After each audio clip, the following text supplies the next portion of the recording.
Lilian, Oi, eu nem tô Ê, acreditando. você é uma daquelas pessoas que estava tentando? Sim, sim, eu tenho um Insta chamado O Infinito Me Traduz. Ah, é você que me manda mensagem, que É, legal, que eu nem tô legal, acreditando. que bom, tá vendo? E onde você tá? Onde você mora, Lilian? Eu moro em Simões Filho, eu nasci em Salvador. Aqui é a cidade metropolitana de Salvador. Simões Filho é o nome. Simões Filho, é. Lilian, me conte, por que que você queria tanto participar da entrevista? Me conta. É que eu queria falar um pouco sobre bipolaridade. Eu fui O quê? diagnosticada com bipolaridade em 2018. Eu sou professora, mas eu não estou lecionando.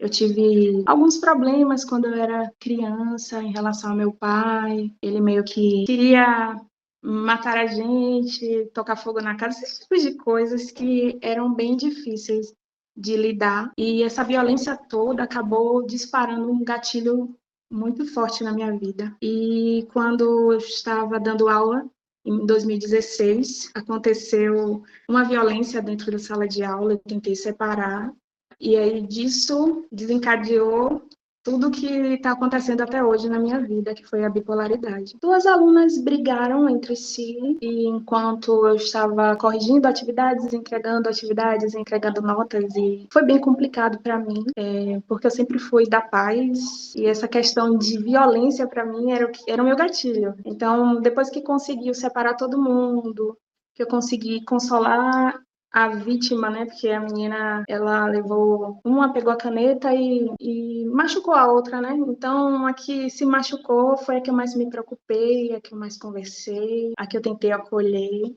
Só que naquele momento eu estava acolhendo, sem saber que eu precisava ser acolhida também. E ao chegar em casa, eu passei muito mal, tive a minha primeira crise e não sabia que eu tinha bipolaridade, não sabia, né? Então, Caramba! E no como é que começo é me essa tratou crise? choro, era uma crise de choro. Meu pescoço doía bastante porque minha cabeça balançava bastante. Eu não tinha controle de nada. Eram gritos com choros. Foi bem difícil para minha família. Eu morava com minhas duas tias e minha irmã. Então era muito difícil para elas. Pra gente também achar um psiquiatra bom que tratasse isso de uma maneira mais com mais empatia, sabe? A maioria deles diziam: ah, você tem que conseguir, você vai conseguir, tem que fazer caminhada, tem que fazer isso, tem que fazer aquilo, mas não me olhava, não me enxergava como eu precisava. E quando eu cheguei no CRAS, né, era um lugar onde atendia um ambulatório de psiquiatria, né? E aí eu vi muitas pessoas sofrendo, muita gente sofrendo. Foi bem triste, sabe? Você vê, porque a gente tem uma imaginação do que é aquilo, mas quando a gente chega lá, a gente vê que a realidade é outra, que as pessoas nem sempre são tratadas como deveriam ser tratadas. Muitas coisas me deixaram indignada, muitas coisas me deixaram mal. Aos poucos eu fui aprendendo também, eu não aceitava que eu era bipolar, não aceitava, né, que eu estava com isso. Eu fui buscar respostas e foi em uma dessas que eu encontrei o seu perfil. Que bom, Lilian. Estou te ouvindo, mas tem vindo muitas perguntas, né, desde que você começou a falar. Você citou o nome CRAIS? É um ambulatório que atende a Tá. gente Foi e lá o que você primeiro, recebeu o diagnóstico. sim, foi lá. O primeiro diagnóstico foi com uma doutora, mas acabou que eu troquei também, troquei não sei quantas vezes de psicólogos Por e quê? de psiquiatras, porque não estava dando certo. Alguns eu sentia que eu estava falando ao vento Hum, é. e que eu também não estava conseguindo passar o que eu queria, não estava conseguindo fazer com que a pessoa me entendesse. E agora eu tô, graças a Deus, eu tô com uma psicóloga muito boa e eu consegui também uma psiquiatra e tudo online. Olha, que bom, Lilian. Em que momento você percebeu que você encontrou a pessoa, o profissional certo? Você falou que passou por muitos. O que que aconteceu para você falar, é esse? Esse entendeu o que eu estou falando. É que eu comecei a ver as mudanças. Eu não saía de casa, eu não queria sair do meu quarto, não estava vendo mais meus amigos, estava bem difícil, muito difícil. Eu gosto de escrever. Se você olhar no meu perfil, você vai ver vários textos. Eu comecei a postar esses textos depois da terapia com essa psicóloga. Então, dá para ver, muitos amigos hoje falam, poxa, Lio, você mudou muito, tá bem melhor. Eu também tenho buscado melhorar e tenho buscado ajudar outras pessoas também. Que porque bom. eu percebo que nessa área de psiquiatria há muita exclusão, há muita gente falando que não sabe, há muita gente maltratando as pessoas também. Quantos anos você tem? 38. Tá. E você, então, deixa eu voltar um pouquinho. Até o episódio que aconteceu em sala de aula, você nunca tinha se dado conta, nunca tinha havido nenhuma crise parecida com a que você viveu depois do episódio. Não, antes disso, eu sempre fui uma criança muito e uma adolescente muito medrosa. Eu tinha medo de tudo, porque também o que eu passei foi bem difícil. A gente teve que sair de casa. Eu tive que morar na casa do meu tio, aí depois a gente não aguentou, pediu para morar na casa da minha tia. Foi bem difícil Sua mesmo. infância? A sua infância? Sim. Eu morria de medo do meu pai. Eu atravessava a pista para não ver meu pai, com medo. A gente Por nem quê? olhava para carro nem nada e a gente Ele, com medo. ele era muito violento, Lília? Sim, ele bebia e houve uma situação, né, que ele queria que a gente saísse de casa, na verdade queria que minha mãe saísse de casa sem a gente. À noite, era um ano novo, 96 para 97, e foi uma coisa, Natal e Ano Novo para mim, esse foi o meu primeiro Natal e Ano Novo que foi assim, mais ou menos. Ai, Lília, que coisa. Mas que bom que já foi, mais ou menos, né? A gente Não foi aprende muito. a ressignificar, né? É, é. A sua mãe é viva? Você falou do seu pai, você fala que mora com as Sim. suas irmãs, com as suas tias e irmãs, é isso? Minha mãe não mora com a gente, mas ela é presente, ela vem aqui sempre, às vezes dorme aqui, às vezes a gente vai para lá. A gente tem uma boa relação com ela. Para ela, eu acho que foi bem difícil também. Imagine uma mulher ter que dar conta de duas meninas, passar por tudo que ela passou. Quando ela estudava, meu pai ia atrás dela, desconfiado, levava arma, e era bem complicado. Poxa, Lília, que coisa. O seu pai é vivo? É. Mas você Hoje eu mantém. falo com ele, Hoje você fala com ele? falo. Caramba, isso te faz bem? Antigamente, não muito. Eu acho que eu falava mais porque eu sempre quis perdoar e eu achava que perdoar tinha que perdoar e ficar falando o tempo todo. E até tentar sair, eu tentei, mas não deu muito certo. Mas a gente se fala. Eu converso com ele. Quando é meu aniversário, ele manda alguma coisa. Quando é aniversário dele, eu mando. Mas é só por. E ele continua com problema com a bebida ou não? Não, parou de beber. Eu acho que isso também ajudou bastante a voltar a falar com ele. Parou de beber, ele fumava bastante também, parou de fumar. Ele mudou bastante, dá pra ver que ele sofre. É. Percebo o sofrimento dele, a Uhum. culpa, eu acho que ele caminha com a culpa. Poxa, mas aí você então dava aula, houve esses episódios na infância, assim, que te marcaram profundamente, aí você se tornou professora, a vida normal, entre aspas, até o episódio da escola, Sim, que foi uma coisa sim. de muita violência que se tornou um gatilho para você. E assim, eu amo muito meus alunos. Até hoje eu tenho contato com vários. Tem Uhum. alguns que tornaram amigos. Então eu sinto falta, mas por enquanto eu não consigo entrar em sala de aula.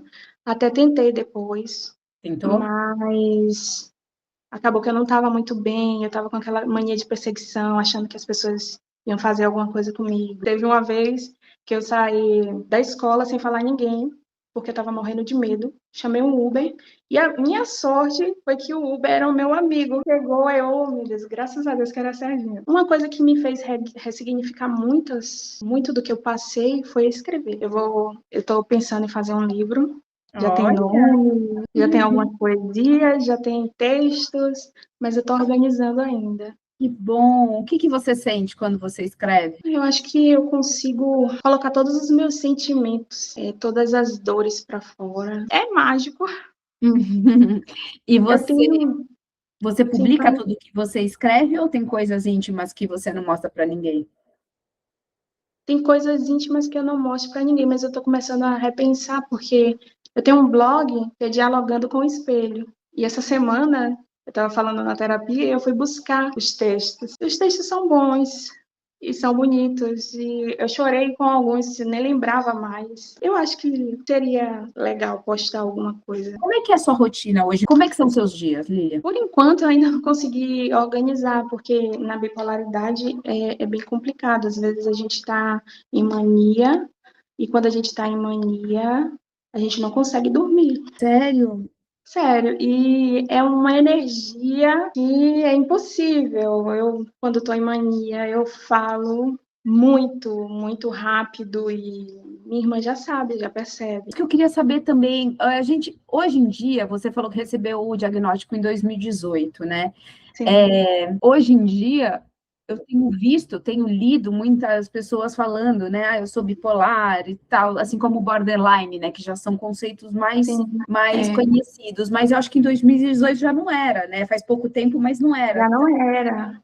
O que E que tinha você aprendeu? aquela coisa, né, das pessoas acharem, ah, bipolar de uma hora tá de um jeito, outra hora Isso, tá de outro. E não é isso. assim, né? O que é? Tem os momentos que a gente pode estar em depressão, que bipolaridade é, vou falar aqui não como uma profissional, né, mas Claro, claro. a bipolaridade é como se você tivesse, você fica entre dois polos, o polo que é depressivo e o polo maníaco ou hipomaníaco. E aí, quando você tá depressivo, você fica em casa, não quer sair. É horrível. Para levantar é horrível, para comer é horrível. Nada tem gosto, nada tem. Quando eu já tive vários episódios de depressão e quando eu tive, eu não conseguia nem escrever, nem ler. Eu amo ler, mas estava Caramba, muito, muito mal. E nos episódios de mania e hipomania, às vezes a gente até gosta, porque a criatividade vai lá em cima. se sente produtivo, né? Me sente produtivo, né? Eu é quando eu mais escrevo. E Eu você, me para você é sinto- muito nítido, Lilian, perceber em que você está sempre num polo, ou tem dias que você sente que a coisa está mais controlada. Como é que é isso? É porque a gente vive na busca da estabilidade, tomando os remédios, mas aí a gente tem que conseguir, a gente tem que pensar também não só nos remédios. Você precisa dormir bem, porque se você não dorme bem, você não fica bem. Você precisa se alimentar bem, precisa fazer uma atividade física, não estava fazendo. Tudo isso, qualquer coisa me deixa agitada, qualquer coisa me deixa depressiva também. Então, a gente tem que buscar essa estabilidade. Mas eu já consigo perceber quando eu estou depressiva, quando eu estou para ficar depressiva e quando eu estou para ficar em mania ou hipomania. Tem gatilhos? No meu caso, é a violência, ou se eu perceber que tem alguém olhando muito para mim e aquilo ali na minha mente, eu começar a achar que a pessoa está me perseguindo. Hoje mesmo, quando eu estava caminhando, tinha um rapaz, quando a gente parava um pouco, ele estava atrás da gente. Aí eu dei uma parada, amarrei o cadarço e falei com minha irmã, Lídia, vamos parar um pouquinho aqui. E aí, quando ele passou, aí eu falei, ela disse, oxe, nada a ver, não tem nada a ver com o que você estava pensando. Eu disse, eu sei, né, mas é melhor a gente caminhar mais devagar um pouquinho, mudar o ritmo aqui para ficar bem, meu cérebro. O que é essa rede que você tem? Suas tias e sua irmã, é isso? São 4 mulheres na casa. Eram 4, né? Minha tia faleceu em 2022, que Hum. foi a pior coisa que existiu, que houve na minha vida. Ah, Minha tia era como uma mãe para mim. Eu amo minha mãe, mas minha tia era como uma mãe para mim. E aí, e também criou todo mundo da família. A maioria dos irmãos ela criou, que minha avó morreu no parto. ah, Então, minha tia era tudo para mim. E eu sonhei uma semana antes que ela ia morrer. E isso caramba, me deixou muito mal isso. eu Mas eu já imagino. entendo que era como se fosse uma preparação. Foi de repente, né? Foi de repente. E a sua vida mudou muito depois do diagnóstico, Lilian? Mudou. Financeiramente, mudou muito. E também a questão de que depois disso eu não namorei mais. Não. Até as pessoas que eu conheci, meio que eu colocava algum empecilho para não conhecer ou para não ver. Era como se eu estivesse fugindo também. Eu sinto falta dos meus alunos. Eu gostava muito, muito mesmo. Pra ter ideia, às vezes na hora do intervalo, não na última escola que eu trabalhei, mas colegião, por exemplo, que era um colégio que foi onde eu comecei a passar mal. Às vezes eu ficava no intervalo jogando dominó com ele. Falta de estar no dia a dia, fazendo as coisas. Eu sempre gostei de planejar minhas aulas, mas eu já não estava conseguindo mais. A minha mente já. O que eu fazia em, sei lá, em uma hora, eu estava levando o dia, 2 dias para fazer. Então, quando você olha para o futuro, né, para esse ano que está começando agora, assim, o que que você pensa, o que você planeja? A sua ideia é voltar a lecionar? Qual a sua próxima meta, assim? Eu não sei se nem se cabe essa pergunta, Lília, eu quero saber se cabe, sabe? Cabe? Eu penso em voltar. mas não com a carga horária tão alta. Não sei se voltaria. Eu amo trabalhar na escola pública, porque quando eu me formei, eu sempre pensei, eu quero ser uma boa professora em escola pública. Eu tive bons professores. Então, eu comecei querendo mudar tudo, querendo ajudar, querendo cheia de sonhos. E eu acho que esses sonhos, eu parei um pouco, mas não significa que eu vou ficar com eles parados ali pro resto da vida, né? Então, Uhum. pode ser que eu volte. Eu quero lançar o meu livro. Tenho muitas coisas a compartilhar com as pessoas, não só sobre bipolaridade, mas sobre o dia a dia na escola, sobre vários assuntos. Eu Uhum. sempre fui muito de estudar muitas coisas ao mesmo tempo e Entender, né, já que você começou a entrevista falando, né, que você gostaria de falar sobre bipolaridade, e eu queria entender de você se você mergulha nesse universo ou não. eu mergulho, mesmo porque o livro que eu vou fazer vai ter poesia. E o meu maior medo é que as pessoas romantizem isso, né? As pessoas precisam ter a ideia do que é real a bipolaridade. Eu não sei se você já ouviu falar em Bia Garbata. Ela fez um livro Não. chamado Bipolar Sim, Louca Só Quando Eu Quero. E o livro é muito bom. Eu comprei, eu não conhecia, mas eu estava na Amazon olhando. E aí eu gostei do livro. Ela fala muitas coisas sobre isso. Tem outras pessoas que eu sigo, mas eu acho que ela é uma das pessoas que mais falam sobre isso, porque ela é bipolar, fala bem sobre isso. Então, e eu pesquiso bastante, porque se eu não acreditava de jeito nenhum. Eu fui pesquisar, né? Porque imagine alguém dizer que você é bipolar e você não saber de nada sobre isso, você tem que pesquisar. Então, eu fui pesquisar para ver, e algumas coisas batiam, Entendi. como a questão de não querer dormir. Tinha dias que eu não queria dormir de jeito nenhum, e eu tinha energia para isso, para ficar acordada fazendo alguma coisa. Ou do nada eu inventava que eu queria alguma coisa e minha tia tinha que ficar procurando, sei lá, um álbum. Aí você foi identificando traços seus da vida inteira, assim. Sim, sim. Outra coisa que eu tenho também, eu tenho um problema assim que auditivo, né? Uma sensibilidade auditiva. Se tiver muita gente conversando muito alto, dói muito. Dói? Eu achava Caramba! estranho. É, aí eu fui para médico para ver e não era nada. E Caramba!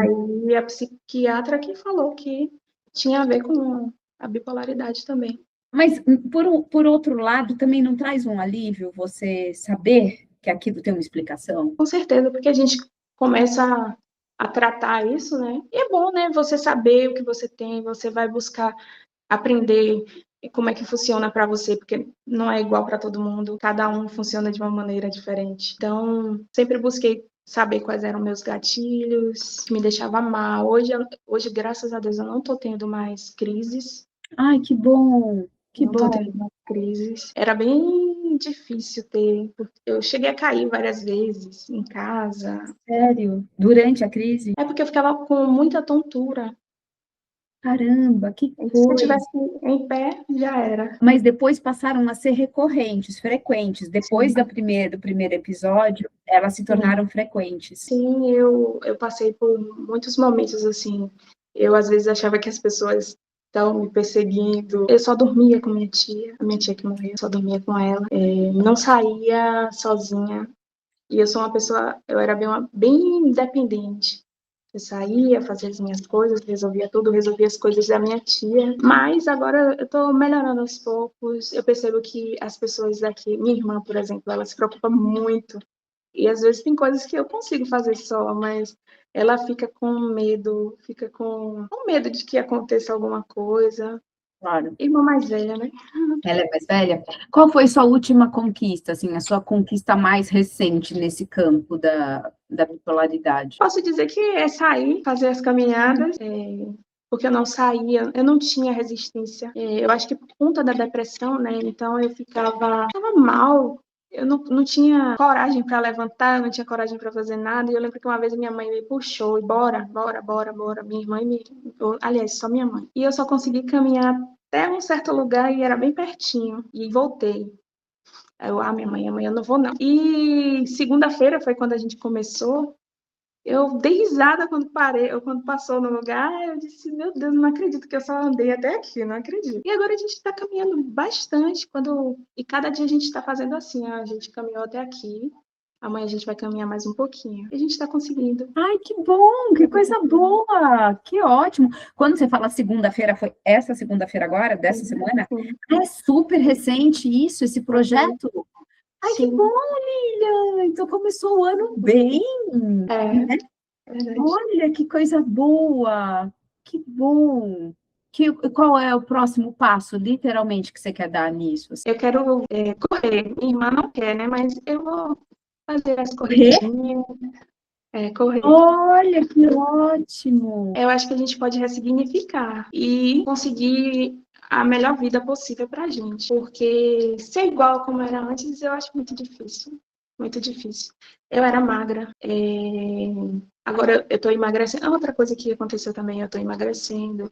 Eu consegui emagrecer 9 quilos e já ajudou bastante, mas eu tenho que emagrecer mais. Mas a gente precisa ter em mente que é uma doença, é algo que a gente vai levar para sempre, mas diabetes também leva para sempre. E a gente precisa manter o foco e tentar ter a rede de apoio, né? Eu, graças a Deus, tenho, e buscar uma ajuda, né? Porque sem um psicólogo e sem um psiquiatra não dá. Tem remédio, muita gente fala sobre remédio. Até hoje tem gente que fala e ficou indignada. Porque ninguém para uma pessoa com diabetes e fala, ó, não vai tomar remédio, entendeu? É. E, e é isso. Mas eu acho que a gente consegue, sim. Eu tô caminhando para isso. Eu ainda não tô 100%, eu ainda tenho os meus momentos. Uhum. Mas eu tô caminhando para isso. Eu quero muito isso. Ótimo, que bom, Lilian. Eu fico muito feliz. Ótimo esse depoimento. Você quer me falar mais alguma coisa? Tem mais algum assunto que você gostaria de trazer? A única coisa que eu queria falar é para as pessoas que não têm bipolaridade e que convivem com pessoas com bipolaridade. Às vezes é muito difícil para a gente, porque muitas vezes a gente faz coisas que a gente não queria. Uma vez aconteceu de minha tia se estressar comigo. Não foi a que morreu, foi a outra, porque eu queria falar com a minha tia Neide e minha outra tia não estava querendo, ela estava dizendo: ah, eu tô aqui, eu sirvo e tal. Só que para mim, naquele momento, eu precisava de tia Neide. E ela não entendeu e ficou muito, muito perto, e eu pedindo para sair. Eu acabei empurrando minha tia, algo que eu não faria de jeito nenhum. E eu tô falando isso para que as pessoas percebam que às vezes a gente faz coisas que a gente nem imagina que vai fazer, mas é na euforia, é na agonia, porque ali é como se fosse um pedido de socorro. E muitas vezes as pessoas não entendem. E é difícil, porque a gente pede desculpa, mas depois a gente fica sofrendo porque a gente fez alguma coisa ou falou alguma coisa. Eu sei também que a gente não pode ficar o tempo todo, porque eu sou bipolar, então eu vou fazer ou falar o que eu quiser. Claro que não. Mas uma vez ou outra, sem querer, vai acontecer alguma coisa que a gente vai falar e o jeito é pedir desculpas, é o que eu faço, e tentar seguir, explicar também a pessoa que aquele não foi um momento que foi por Claro, querer e tal. claro. Eu já perdi muitas pessoas assim, né? Mas já aprendi também que faz parte e que se as pessoas não aguentaram momentos assim, então tá tudo bem. Mas acho muito bom, eu agradeço muito esse depoimento, Lilian. Que Eu que bom que deu agradeço. certo. E queria saber de você, como é que foi para você ser entrevistado? O que você achou? Ah, eu amei. Ai, que bom, Eu Lilian. Você é uma pessoa muito comunicativa, muito. Ah, eu amei, amei. E eu fico boba de não ter Ai, mais Lilian, seguidores. obrigada. Eu acho que você deveria ter muito mais seguidores. Muito obrigada. Mas assim, para mim é aquilo, né? Qualidade, quantidade. É um clichê falar isso, mas é isso, é qualidade. Eu quero gente boa comigo, gente, eu tô amando isso aqui, porque é isso, o carinho que eu recebo de vocês, eu tô achando maravilhoso. Eu tô amando os vídeos que você tá postando. Tô amando. Eu Ai, ainda que não assisti bom, todo, Lívia, mas eu tô assistindo. E tô assistindo no YouTube também. Vou comentar que lá também. bom. Fico muito feliz com o carinho, viu?